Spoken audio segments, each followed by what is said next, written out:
انہوں نے ریسنگ کے 91 مقابلوں میں کامیابی حاصل کی جبکہ 7 عالمی چیمپئن شپ جیتی ہیں۔ مائیکل شومیکر کو 2013 میں بیٹے کے ساتھ اسکیٹنگ کے دوران سر میں شدید چوٹیں آئی تھیں، جس کے بعد وہ کوما میں چلے گئے تھے اور طویل عرصے کے بعد طبیعت کی بحالی کے باوجود معذوری کی زندگی گزارنے پر مجبور ہے۔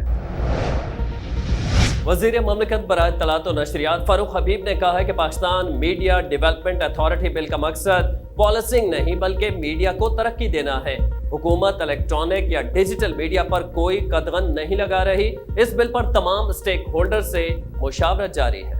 وزیر مملکت برائے اطلاعات و نشریات فاروق حبیب کا نیوز 360 سے اسلام آباد میں گفتگو میں کہنا تھا کہ ہماری ترجیح صحافی برادری، ورکنگ جرنلسٹ اور میڈیا ورکرز کو ملازمت کا تحفظ دلانا ہے، جسے اس بل میں یقینی بنایا جا رہا ہے، جبکہ فیک نیوز کو روکنا بھی ضروری ہے، جس پر کام ہو رہا ہے۔ فاروق حبیب نے کہا کہ ملک میں ڈیجیٹل میڈیا اشتہارات لے کر پیسے کما رہا ہے۔ ڈیجیٹل میڈیا کا بھی کوئی میکنزم ہونا چاہیے۔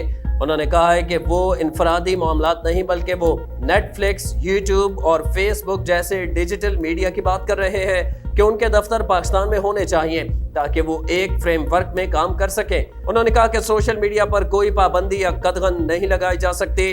ہم چاہتے ہیں کہ تمام میڈیا کی آزادی بھی قائم رہے اور وہ ذمہ دارانہ طور پر کام بھی کرتے رہیں۔ حکومت کا دعویٰ ہے کہ پاکستان میڈیا ڈیولپمنٹ اتھارٹی کے قیام کا مقصد ورکنگ جرنلسٹ کے روزگار کا تحفظ اور جبری برطرفیوں، تنخواہوں کی عدم ادائیگی اور جعلی خبروں کا خاتمہ کرنا ہے۔